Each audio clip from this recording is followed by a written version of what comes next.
विपदा संतु नः शश्वत। मेरे जीवन में कान्हा विपत्ति पर विपत्ति आती रहे। देखिए क्या मांग रही है मैया कुंती, विपत्ति मांग रही है। भगवान ने कहा रे बुआ पागल हो गई क्या, दुख भी कोई मांगने की चीज है। कुंती ने कहा गोपाल जिस दुख में तुम्हारी याद आती है ना, वो दुख ही सबसे बड़ा सुख होता है। मेरे गोविंद थोड़ा क्रोध में हो गए, बोले बुआ अब ये क्या है, मैं दुख तुम्हें नहीं दे सकता। जीवन में दुख के सिवा तुमने और पाया क्या है अभी तक। अब आप कुंती मैया के जीवन पर थोड़ा सा प्रकाश डालेंगे तो कुंती जी का जन्म मथुरा में सूरसेन के घर हुआ और जन्म लेने के बाद इनको कुंती भोज राजा ले गए कुंती को। इनका वास्तविक नाम है पृथा। कुंती भोज राजा ने अपना नाम इनका दिया और इनका नाम कुंती रख दिया। इनका जन्म कहीं हुआ, पालन कहीं और हुआ। जिस बालक का जन्म कहीं लालन पालन दूसरी जगह हो, उसका बचपन सुख से व्यतीत नहीं होता।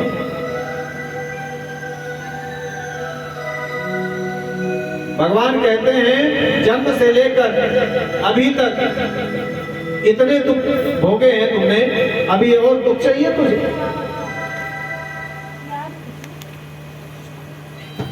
भगवान बोले बुआ मैं दुख नहीं दे सकता, बहुत भोगा है तुमने। कुंती मैया कहते हैं कष्ट नहीं दे सकते तो एक काम तो कर सकते हो ना, ये जो स्नेह की डोरी है, ममता की डोरी है इस संसार से, इसे तोड़ दो। मैं इस बंधन में नहीं रहना चाहता। अपना चरण को दे दो, अपने चरण शरण में स्थान दे।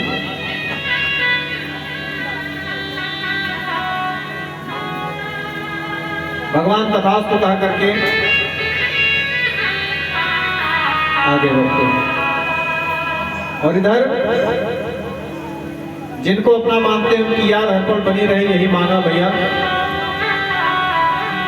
और कहते हैं हर पल तुम्हारी, हर पल तुम्हारी याद आती रहे मोहन, आती रहे।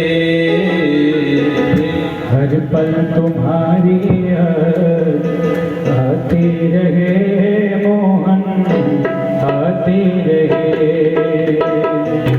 हर पल तुम्हारी याद आती रहे मोहन, आती रहे। तेरी छवि मन को, तेरी छवि मन को लुभाती रहे। हर पल तुम्हारी याद आती रहे, आती रहे। हर पल तुम्हारी याद आती रहे, आती रहे।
तुम्हारे गुण गाती रहे, हर पल तुम्हारी याद आती रहे मोहन, आती रहे। हर पल तुम्हारी याद आती रहे मोहन, आती रहे।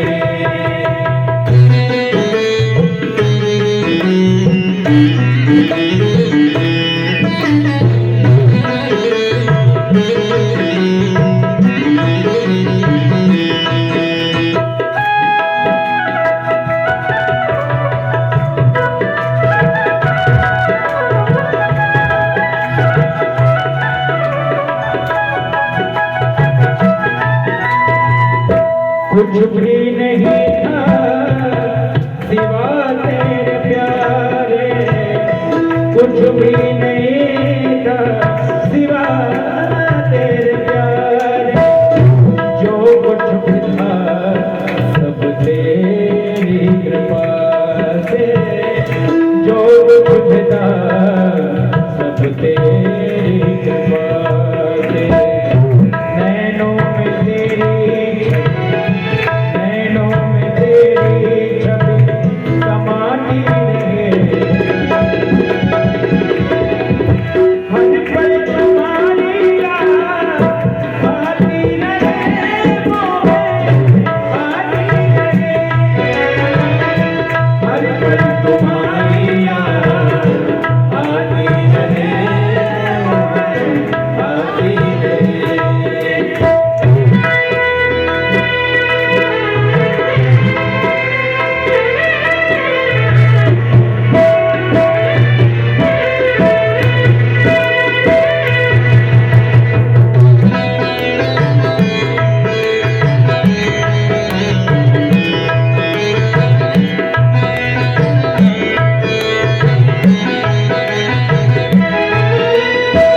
प्रभु हम भक्तों की चाह यही है, प्रभु हम भक्तों की चाह यही है, श्री राम मिलन की तो आस जगी है, श्री राम मिलन की तो आस जगी। ये हवाएं ना हर जी हवाएं ना गुनगुनाती रहे, हर पल तुम्हारी याद आती रहे,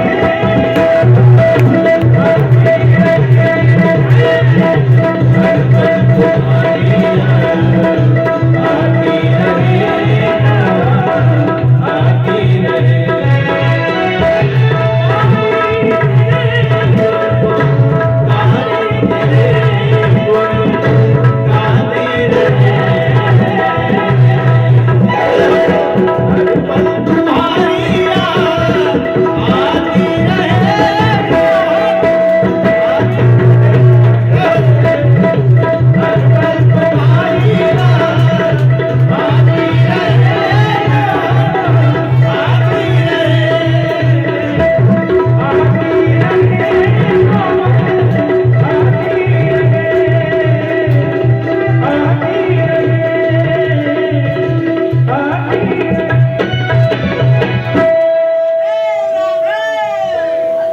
मैया कुंती कहती है तेरी याद बनी रहे कान्हा। इसके बाद में मेरे गोविंद सभी पांडवों को द्रौपदी के शरण लेकर के कहां चलते हैं? भीष्म पितामह के संग, जो से बाणों की सैया पर पड़े हुए हैं, रोम रोम में जिनके बाण बीते हुए हैं। जब भीष्म पितामह ने पांडवों के मध्य गोविंद को देखा आते तो उनके नेत्र सजल हो गए, मन ही मन गोविंद को प्रणाम करते हैं, हाथ तो जोड़ सकते नहीं, नेत्रों से अश्रुधार बह रही है। बोले प्रभु मेरी मृत्यु संवारने आ गया ना, तो बड़ा ही बड़भागी हूं, भगवान कृष्ण ने पितामह को प्रणाम किया और कहते हैं, पितामह मैं आपको प्रणाम करता हूँ, आपके पौत्र पांडव हैं वो सभी राजा बन गए हैं, भारत के सम्राट हो गए हैं, ये सभी लोग आपसे आशीर्वाद लेने आए हैं।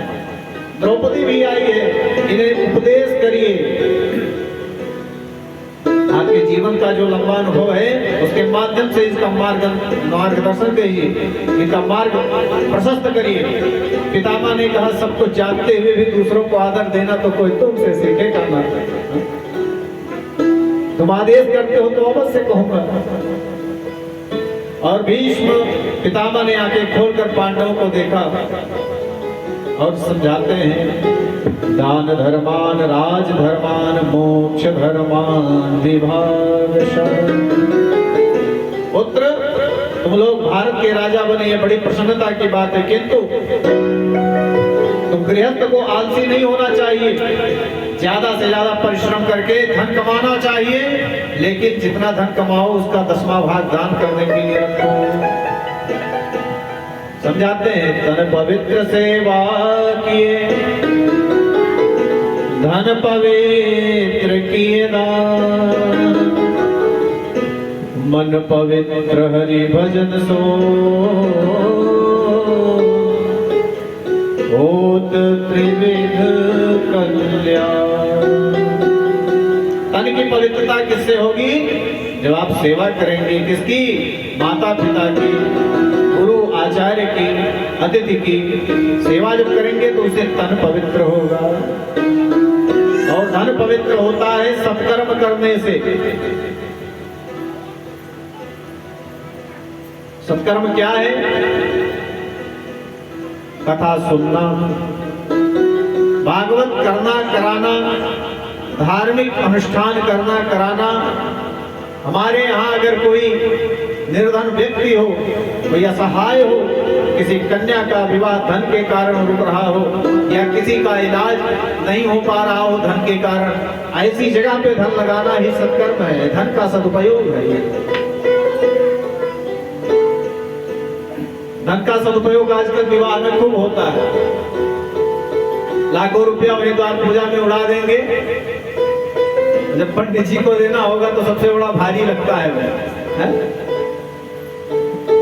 ये मैं नहीं कह रहा हूं, आप लोग जान ही रहे, बताने की बात नहीं है, ये कटाक्ष है। अभी कोई दुखी व्यक्ति 1 रुपया किसी से मांग ले तो नहीं निकलेगा, लेकिन वही वैश्यालय में जाकर के, वही डिस्को में जाकर के पार्टी में लाखों रुपए उड़ा देते हैं। तो धन का सदुपयोग के लिए बता रहे हैं श्री भीष्म पितामह जी। और मन कैसे पवित्र होगा?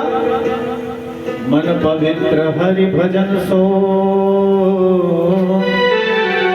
होत त्रिविध कल्याण। गोविंद का कीर्तन करने से मन पवित्र होगा है।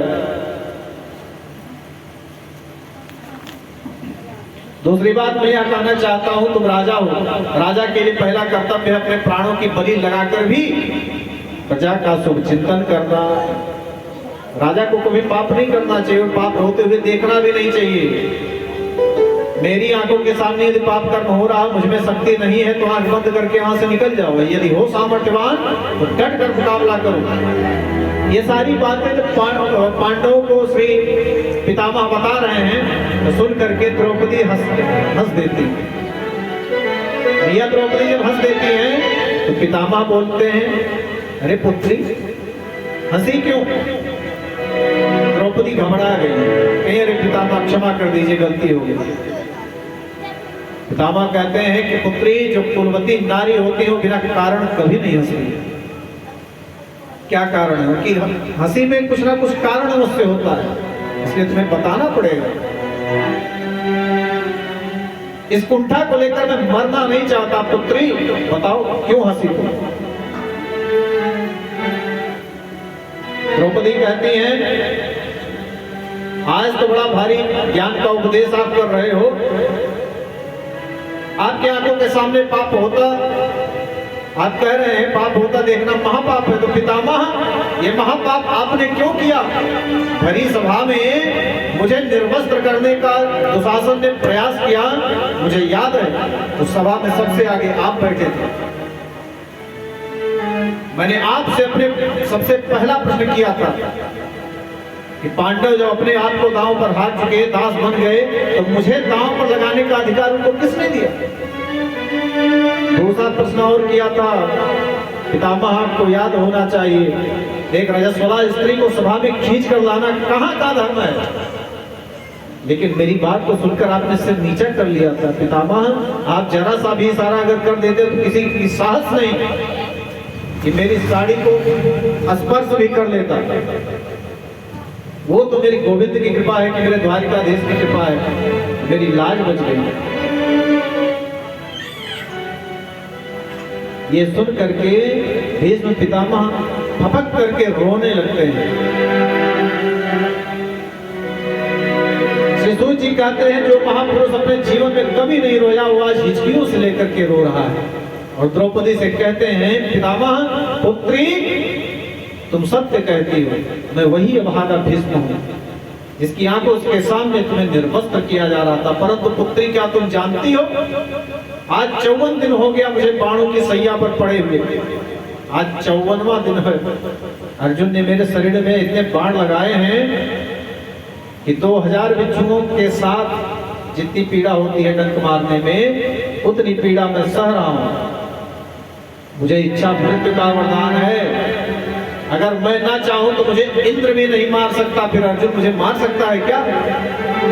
फिर भी इतने दिनों से मैं बाणों की सैया पर पड़ा हूं और एक एक बूंद करके रक्त मेरे शरीर से निकल चुका है। पुत्री मैं इसे पूरे कष्ट को सह रहा हूं। अब मेरा शरीर पूरा शुद्ध हो गया है, मेरी बुद्धि भी शुद्ध हो गई। क्यों? क्योंकि दुर्योधन के दूषित अन्न से बना रक्त अब मेरे शरीर से निकल गया है।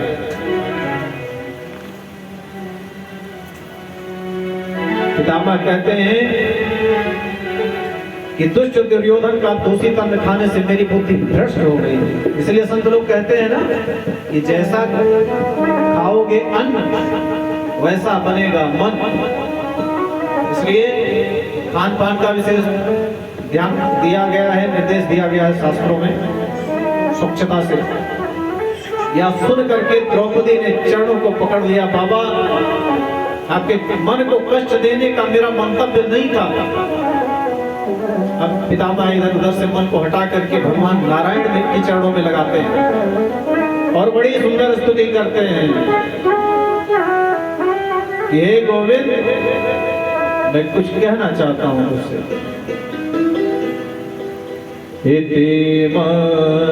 रूप कल्पिता वितृष्णा भगवती सात्वत पुंगवे विभूति स्वसुखमुपगते क्वचिद् विहरतुम् प्रकृतिमुपयोऽसि यद्भव प्रभव। पितामह कहते हैं कान्हा से मैंने जीवन में कुछ भी मांगा नहीं आपसे, लेकिन मन की एक आकांक्षा है। उन्होंने कहा बोलिए। पितामह कहते हैं मेरी एक पुत्री है।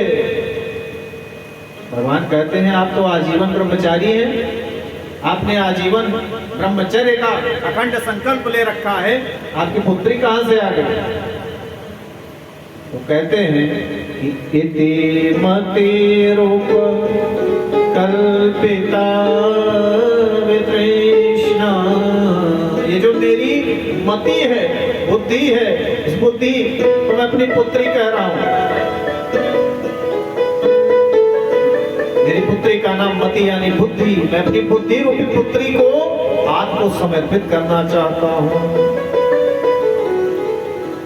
मेरी बुद्धि में किसी भी प्रकार की तृष्णा नहीं है, यह पूर्णतः विशुद्ध है। इसलिए हे कान्हा मैं इसे समर्पित करना चाहता हूं। मैं जानता हूं कि आप भक्तों के लिए कितने दयालु हैं। भगवान ऐसे दयालु हैं कि अपना भी प्रण, अपना भी संकल्प, अपनी भी प्रतिज्ञा तोड़ देते हैं भक्तों का मान रखने के लिए।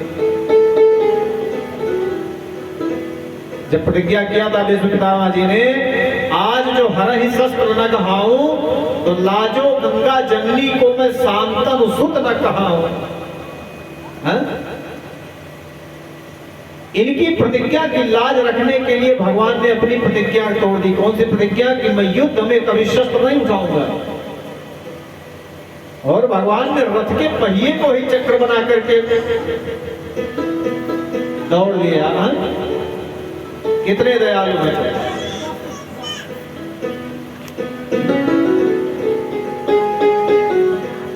गोविंद ने कहा कि आपको तो इच्छा मृत्यु का वरदान है, आप तो हजारों वर्ष जी सकते हैं। पितामह ने कहा केशव अब जीने की कामना है नहीं, इतनी सुंदर मृत्यु किसी की हो सकती है क्या? देहांत काले तुम सामने हो, मुरली बजाते मन को लुभाते, यह गीत गाकर तननाथ त्यागूं। कौन सा गीत? गोविंद दामोदर माधवेति। बड़ा प्रयास करते हैं, माला जपते हैं, भागवत सुनते हैं, किंतु मृत्यु के समय हमारे मुख से राम राम निकले, लेकिन उस समय नहीं निकलता। क्यों? क्योंकि नाम अभ्यास नहीं है, अभ्यास नहीं। कभी किसी को पीड़ा हो, कोई पीड़ा होती है, अरे बाप, अरे माई, अरे भाई, संसार के संबंध याद आते हैं, क्योंकि संसार के संबंधों को ही उसने अपना असली संबंध मान के रखा हुआ है। जब असली संबंध वहां मनाओगे तब ना अंत में याद आएगा।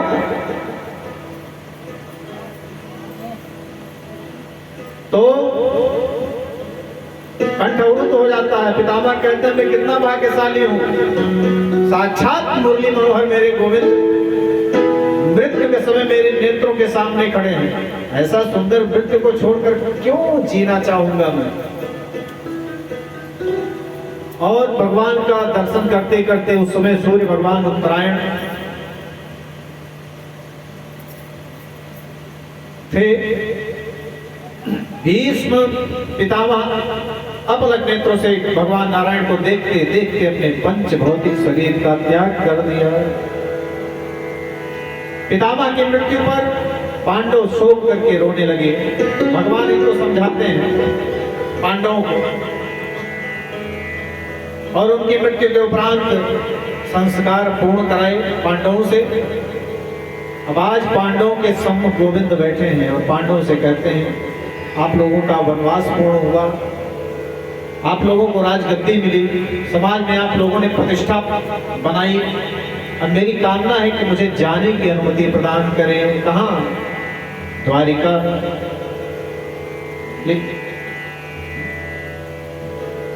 पांडव बोले गोपाल आप जब जाने की कहते हो ना तो लगता है प्राण निकल जाएंगे, लेकिन हमारी वजह से द्वारिका वासियों को तकलीफ हो, हम यह भी तो नहीं चाहते, इसलिए प्रभु को जाने की अनुमति प्रदान हो गई।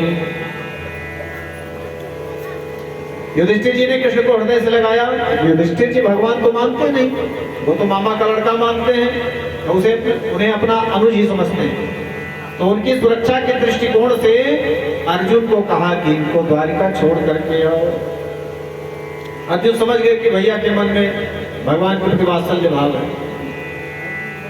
भगवान द्वारिका की ओर प्रस्थान कर रहे हैं और अपने महलों की अटारियों पर खड़ी होकर कौरव वंश की माताओं ने, स्त्रियों ने कृष्ण को भावभीनी विदाई करी। अर्जुन श्री कृष्ण के साथ जा रहे हैं जंगल पार कराने के लिए। आज द्वारिका वासियों को जैसे ही पता चला पांडवों को विजय श्री दिलाकर गोविंद हमारे वापस आ रहे हैं, कन्हैया वापस आ रहे हैं, बस क्या था, पूरी द्वारिका को दुल्हन की तरह सजा दिया गया। द्वारिका पहुंच करके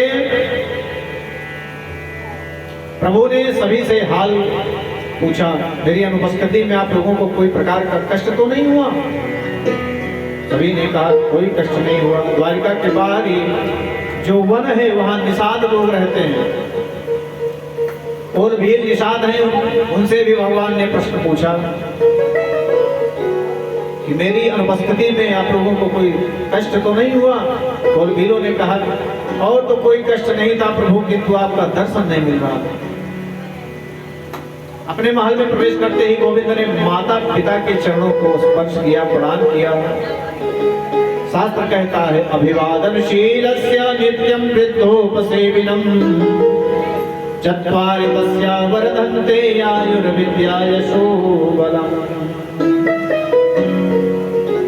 जो प्रतिदिन प्रातः काल अपने माता पिता को प्रणाम करता है तो उससे 4 चीज की वृद्धि होती है। क्या चीज की? आयुर्विद्या यशो बलम्। यश कीर्ति बढ़ती है, आयु बढ़ता है, विद्या बढ़ती है और बल मिलता है। शास्त्र कहता है माता पिता भी ऐसे होने चाहिए। कैसे और कैसे नहीं होने चाहिए? कौन से माता पिता अपने पुत्र अपने संतान के शत्रु हैं? वो माता शत्रु पिता बैरी एन बालो न पाचिता। जो अपने संतान को शिक्षा नहीं देता है, संस्कार नहीं देता है, वह माता पिता अपने पुत्र के लिए शत्रु ही है।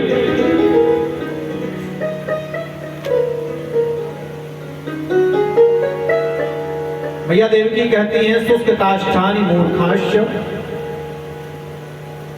ना नमन्ति कदाचन नमन्ति फलिनो वृक्षा नमन्ति गुणनो जन्म। जब ये निवेदन करते हैं, प्रणाम करते हैं मैया के चरणों में, तो मैया हृदय से लगा लेती हैं। कृष्ण तो इधर चले गए द्वारिका, लेकिन जिस बालक को प्रभु ने गर्भ में जाकर बचाया था, उस बालक ने आज हस्तिनापुर में जन्म ले लिया। अब इधर थोड़ा बड़ा हुआ, इनका नामकरण रखा गया परीक्षित।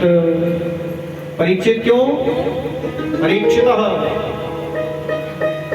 वो किसी को भी देखता तो बस वही सुगंध ढूंढता जो गर्भ में, जब भगवान गर्भ में बचाने गए थे तो उनकी जो दिव्य सुगंधी है, जो दिव्य स्वरूप है, उस सुगंधी और उस स्वरूप को खोज रहा है। हर चीज की परीक्षा, हर चीज, हर व्यक्ति में परीक्षा कि वही तो नहीं है, लेकिन वो नहीं रहता तो फिर उदास हो जाते। इसलिए इनका नाम परीक्षित रख दिया गया।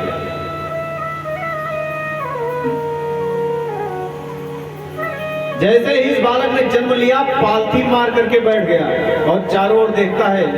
बताओ अपने दुनिया में कभी ऐसा बालक देखा सुना है जो जन्म लेते ही पालथी लेकर के बैठ जाए? लाखों नर नारी बालक को देखने आ रहे हैं और देख करके प्रसन्न होते हैं कि कौरव और पांडवों के वंश को यही एक बालक है जो चलाएगा। ये बालक चारों तरफ देखता है और नेत्रों में आंसू है, निराश हो रहा है। महर्षि वेदव्यास के चरणों में युधिष्ठिर ने प्रणाम किया और कहा, गुरुदेव, मेरे घर में ऐसा बालक कभी नहीं हुआ। इस बालक ने जन्म लेते ही चारों ओर क्या देखना शुरू कर दिया। व्यास जी भी रो पड़े और कहते हैं, राजन